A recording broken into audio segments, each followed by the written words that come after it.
hari ini Tuhan. Kami percaya semuanya karena anugerah-Mu Tuhan. Engkau Allah yang setia di dalam kehidupan kami Bapa. Pada pagi hari ini Tuhan, kami datang ke bait-Mu Tuhan. Kami membawa hidup kami, seluruh persembahan kami kepada Engkau ya Bapa. Kami membawa setiap penyembahan kami Tuhan. Kami telah meninggikan memuliakan nama-Mu Tuhan. Kami telah menyembah Engkau ya Bapa. Kami percaya Tuhan, setiap penyembahan yang telah kami naikkan Tuhan, boleh layak di hadapan hadirat-Mu, berkenan kepada Engkau ya Bapa.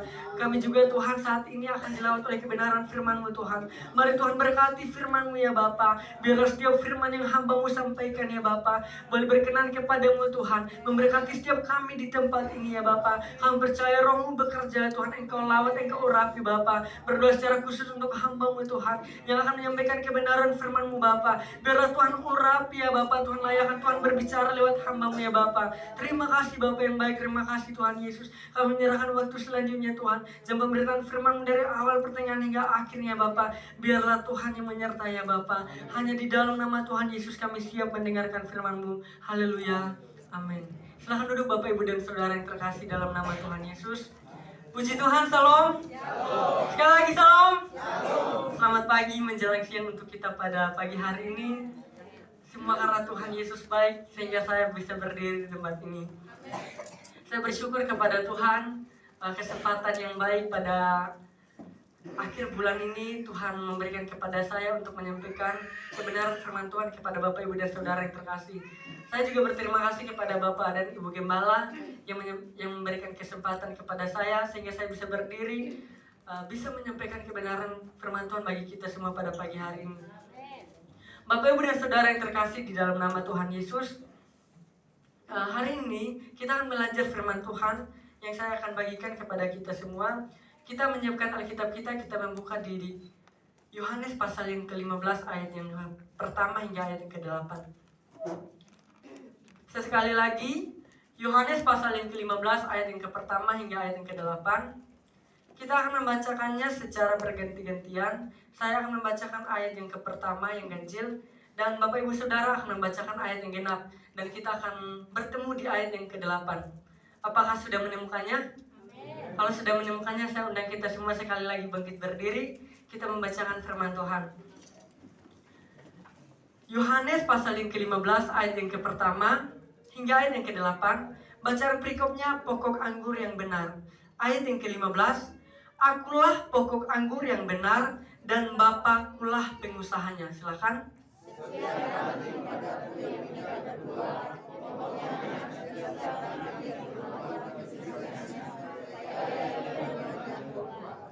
Kamu memang sudah bersih karena firman yang telah kukatakan kepadamu.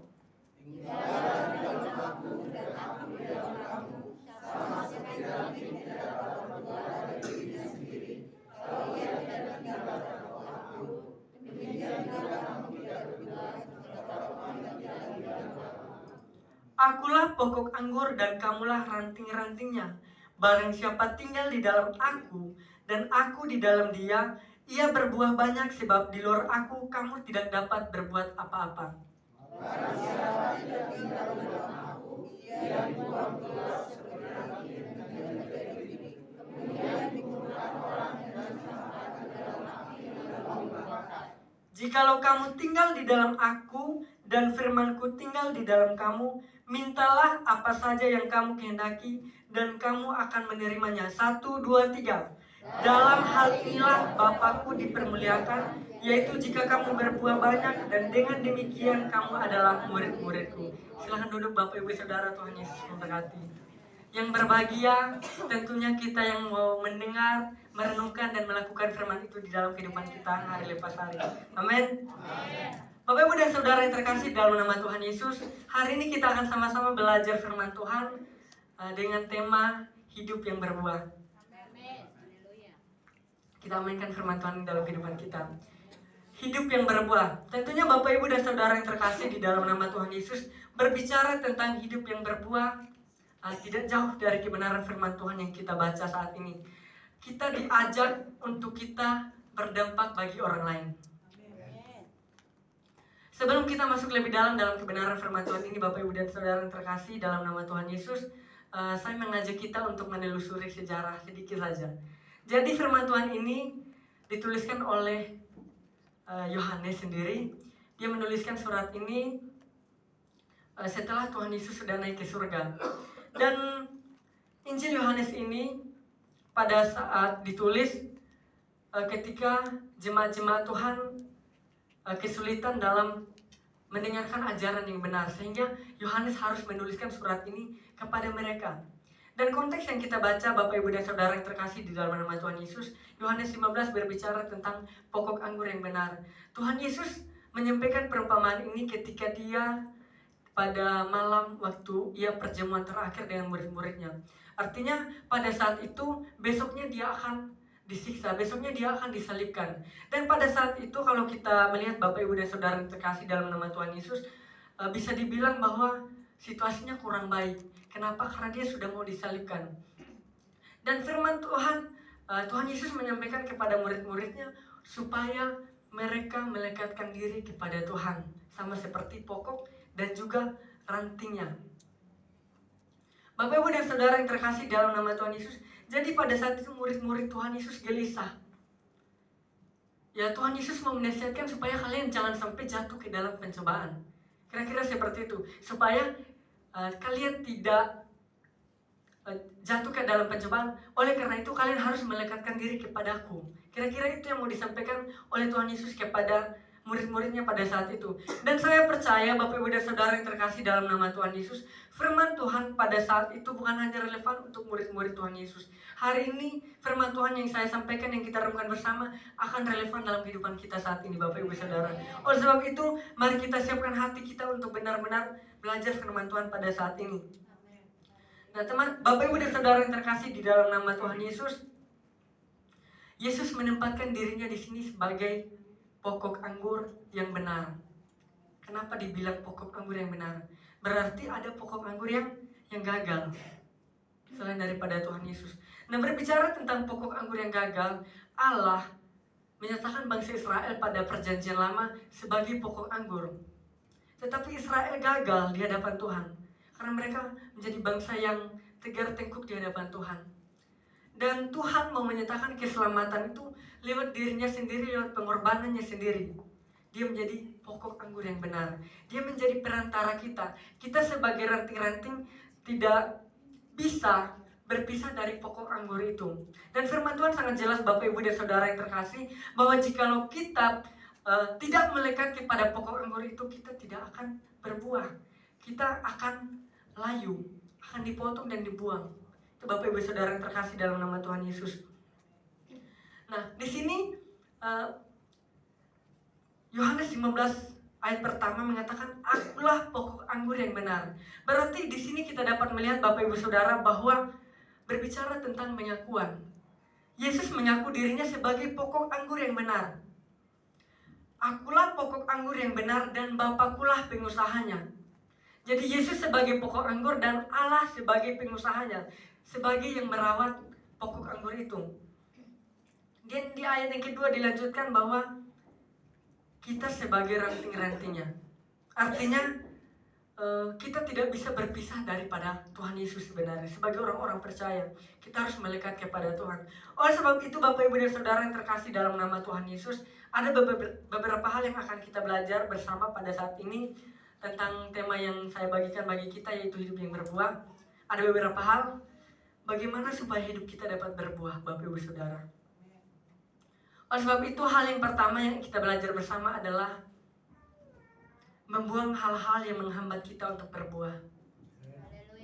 Kita melihat bersama di ayat yang kedua di sini. Setiap ranting padaku yang tidak berbuah dipotongnya, dan setiap ranting yang berbuah dibersihkannya supaya ia lebih banyak berbuah. Kita garis bawahi di sini kata dipotong dan dibersihkan.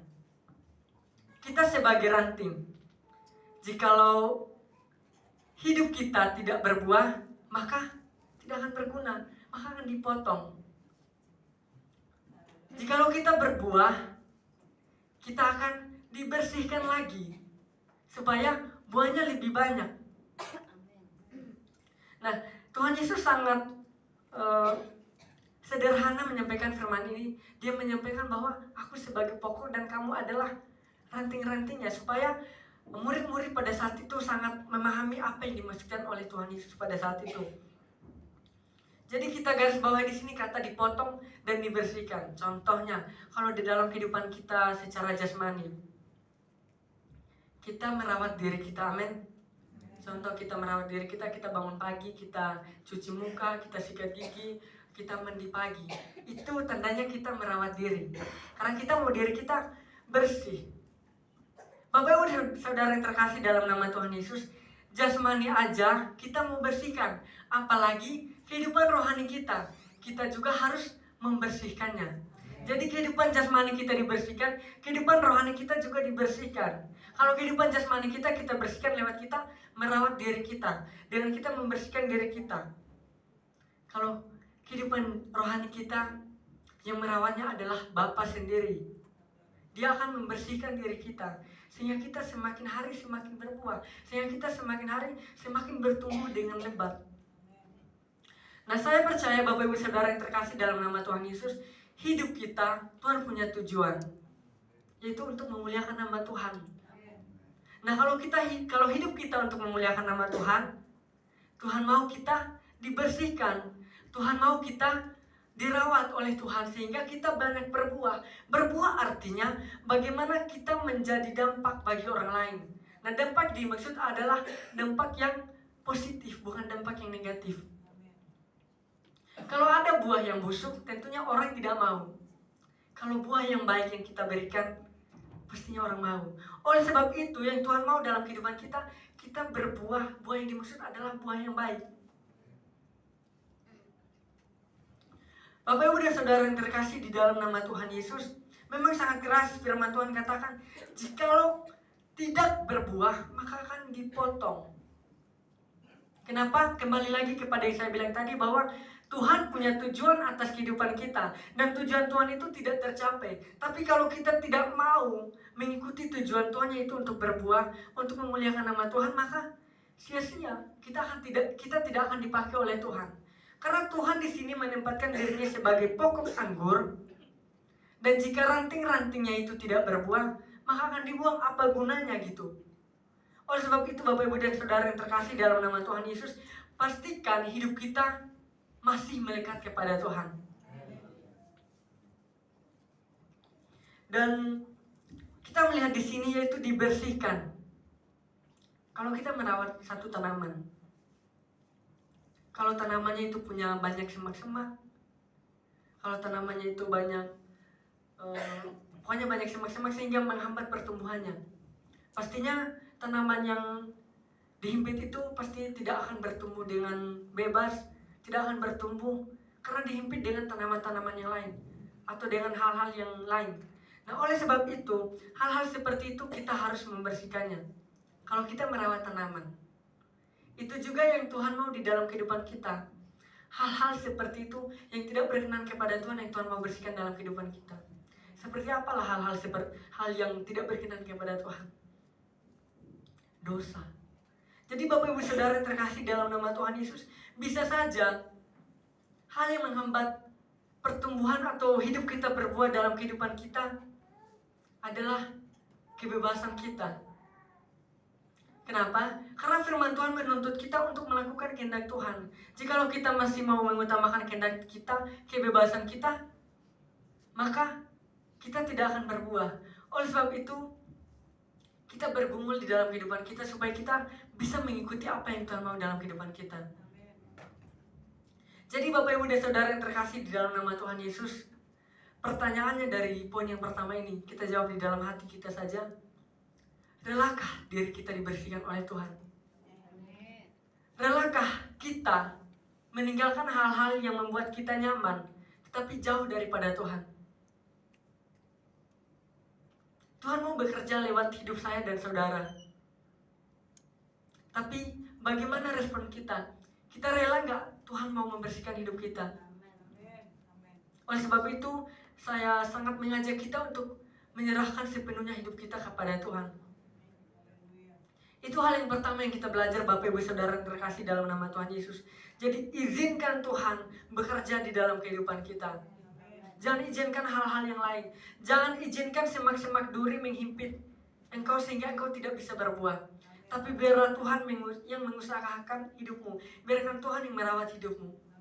Dan kita mau tetap melekat pada pokok anggur itu. Hal yang kedua, Bapak Ibu dan Saudara yang terkasih di dalam nama Tuhan Yesus. Kita melihat di sini di ayat yang keempat dan yang kelima. Tinggallah di dalam aku dan aku di dalam kamu, sama seperti ranting tidak dapat berbuah dari dirinya sendiri kalau ia tidak tinggal pada pokok anggur. Demikian juga kamu tidak berbuah jikalau kamu tidak tinggal di dalam aku. Akulah pokok anggur dan kamulah ranting-rantingnya. Barang siapa tinggal di dalam aku dan aku di dalam dia, ia berbuah banyak, sebab di luar aku kamu tidak dapat berbuat apa-apa. Bapak Ibu dan Saudara yang terkasih, Yesus di sini mengulang lagi kalimat, akulah pokok anggur yang benar. Akulah pokok anggur. Jadi bisa dilihat Bapak Ibu Saudara yang terkasih dalam nama Tuhan Yesus, ini hal yang sangat penting. Jadi hal yang kedua yang kita belajar adalah memiliki hubungan yang intim dengan Tuhan. Sama seperti pokok yang tidak bisa jauh daripada, minta maaf, sama seperti ranting yang tidak bisa jauh daripada pokoknya.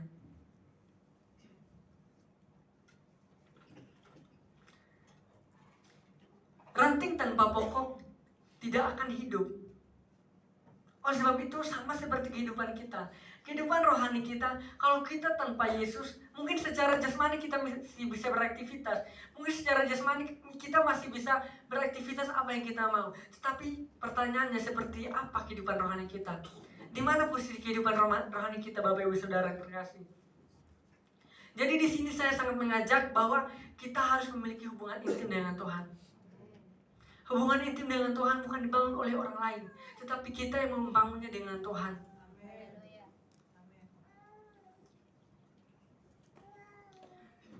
Bapak Ibu dan Saudara yang terkasih di dalam nama Tuhan Yesus, mungkin kita, waktu kita padat, banyak sekali aktivitas-aktivitas atau hal-hal yang mau kita lakukan di dalam kehidupan kita. Contoh sebagai Bapak Ibu yang bekerja, mungkin karena sudah bekerja untuk mengatur waktu susah. Atau mungkin teman-teman muda yang saat ini sedang bekerja juga, atau mungkin sedang berkuliah dalam pendidikan.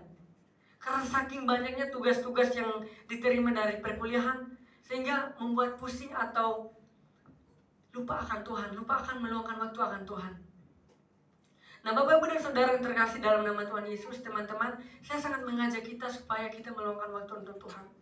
Waktu untuk Tuhan itu sangat baik untuk kita siapkan. Pastikan Tuhan yang utama di dalam kehidupan kita. Memang banyak sekali tantangan yang kita hadapi, Bapak Ibu Saudara yang terkasih. Kita bergumul akan pergumulan kita. Tapi saya mau bilang bahwa dalam setiap pergumulan yang kita hadapi, yang kita gumuli di dalam kehidupan kita, pastikan Tuhan itu yang utama. Pastikan hubungan dengan Tuhan itu yang utama.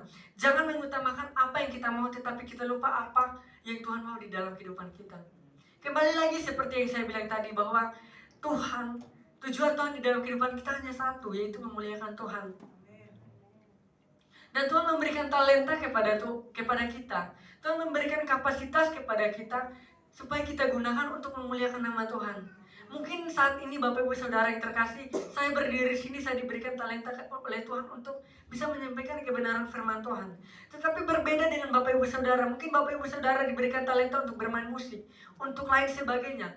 Itu sesuatu yang diberikan oleh Tuhan, dan Tuhan mau itu digunakan untuk memuliakan nama Tuhan. Bukan berfokus pada diri kita sendiri. Jadi bagaimana supaya kita mempergunakan sesuatu yang Tuhan taruh dalam kehidupan kita dengan baik, yaitu dengan mempunyai hubungan kepada Tuhan. Dalam hubungan kita dengan Tuhan, kita datang dengan ucapan syukur. Kita bertanya kepada Tuhan, apa sih yang mau Tuhan mau dalam hidup saya? Apa sih yang mau Tuhan kerjakan dalam kehidupan saya? Jika kita sudah bertanya kepada Tuhan, relakanlah dirimu untuk dibentuk oleh Tuhan. Mungkin kita dibentuk oleh pencobaan-pencobaan yang kita alami. Mungkin kita dibentuk oleh permasalahan.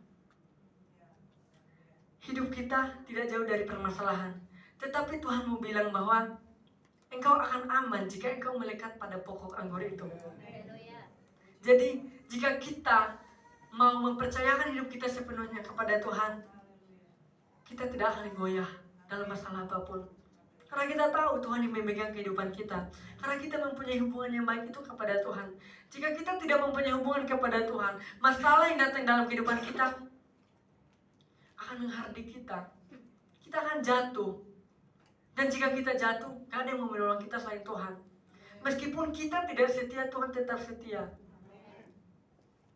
Oleh sebab itu, Bapak, Ibu, dan Saudara yang terkasih dalam nama Tuhan Yesus, mari kita mempunyai hubungan yang intim dengan Tuhan. Bangun hubungan itu dengan Tuhan. Pertanyaannya, Bapak, Ibu, Saudara yang terkasih, sudahkah hidup kita melekat kepada Tuhan? Sudahkah kita membangun hubungan dengan Tuhan? Saya tidak tahu posisi Bapak, Ibu, dan Saudara saat ini. Bagaimana posisinya dengan Tuhan? Bagaimana hubungannya dengan Tuhan? Tetapi hari ini saya mau mengajak kita semua yang ada di ruangan ini, untuk kita membangun hubungan dengan Tuhan. Sangat penting untuk kita membangun hubungan dengan Tuhan. Lewat doa kita, lewat kita datang beribadah ke tempat ini. Lewat kita memuliakan nama Tuhan, lewat kita menyanyikan puji-pujian rohani. Jadi Bapak, Ibu, Saudara yang terkasih, luangkan waktu untuk Tuhan. Itu hal yang kedua yang kita belajar, Bapak, Ibu, Saudara. Kita akan masuk di hal yang ketiga, hal yang terakhir, bagaimana supaya hidup kita berbuah. Yang terakhir adalah tetap tinggal di dalam Tuhan, atau hidup di dalam Tuhan. Kita melihat di sini kata tinggallah di dalam aku diulangi berkali-kali dalam ayat yang pertama hingga ayat ke-8. Tinggallah di dalam aku, itu kata Tuhan, itu kata Tuhan Yesus. Kalau kita melihat Bapak, Ibu, Saudara yang terkasih, karena pada saat itu situasinya Tuhan Yesus akan disalibkan, jadi dia menasihati muridnya supaya kalian jangan pergi daripadaku. Kalian harus tetap beriman, kalian harus tetap percaya supaya kalian tidak jatuh ke dalam pencobaan. Itu yang mau Tuhan katakan kepada murid-muridnya pada saat itu. Dan juga saat ini relevan untuk kita. Tuhan berkata, tinggallah di dalam aku. Seruan ini bukan hanya untuk murid-murid Tuhan Yesus pada saat itu, tetapi untuk Bapak, Ibu, dan Saudara yang terkasih, untuk saya pada saat ini. Oleh sebab itu, mari kita tinggal di dalam Tuhan. Tinggal di dalam Tuhan artinya ketika kita sudah mempunyai hubungan dengan Tuhan, kita jangan melepaskan, kita jangan meninggalkan lagi hubungan itu dengan Tuhan. Kita mau memeliharanya supaya kita semakin dekat kepada Tuhan. Semakin kita erat kepada Tuhan, semakin kita melekat kepada Tuhan, di situ kita akan diberikan energi oleh Tuhan. Karena Tuhan di sini menempatkan dirinya sebagai pokok anggur. Jadi dia sebagai sumber segalanya. Kalau kita tanpa Tuhan, kita tidak akan hidup. Oleh sebab itu kita diajak untuk kita melekat kepada Tuhan, untuk kita terus berhubungan dengan Tuhan, terus tinggal di dalam Tuhan, supaya kita berbuah. Dan buah yang dimaksud adalah kita semakin berbuah lebih banyak. Itu yang Tuhan mau dalam kehidupan kita. Jadi buah yang dimaksud bukan buah yang sedikit. Buah yang dimaksud adalah buah yang banyak, yang bisa memberkati orang-orang, yang bisa menjangkau orang-orang di sekeliling kita. Hidup yang berdampak adalah hidup yang dikenan oleh Tuhan. Bukan seberapa banyak pencapaian yang kita lihat, yang kita capai dalam kehidupan kita, tetapi seberapa banyak kita menjadi berkat untuk orang lain. Seberapa banyak kita memperkenalkan Kristus dalam kehidupan kita. Itu yang Tuhan mau dalam kehidupan kita. Dan kembali lagi saya mau ingatkan bahwa cuma satu tujuan Tuhan dalam hidup kita, itu untuk memuliakan Tuhan. Jadi Tuhan berkata di sini, kita adalah murid-murid Tuhan jika kita melakukan apa yang Tuhan kehendaki dalam kehidupan kita. Maukah kita menjadi murid Kristus? Jika kita mau menjadi murid Kristus, mari kita lakukan firman Tuhan ini dalam kehidupan kita. Kita tidak akan berbuah jika kita tidak melekat kepada Tuhan. Kita tidak akan menjadi berkat untuk orang lain kalau Tuhan yang sumber berkat itu kita jauh daripadanya. Oleh sebab itu Bapak, Ibu, dan Saudara yang terkasih dalam nama Tuhan Yesus, mari kita tetap tinggal kepada Tuhan. Kita tinggal di dalam Tuhan bukan berarti kita tidak mengalami permasalahan. Bukan berarti permasalahan tidak akan datang di dalam kehidupan kita. Tetapi bagaimana kita tetap kuat di dalam permasalahan yang datang itu. Bapak, Ibu, dan Saudara yang terkasih, dan saya akan bisa melewati permasalahan itu jika kita bersama dengan Tuhan.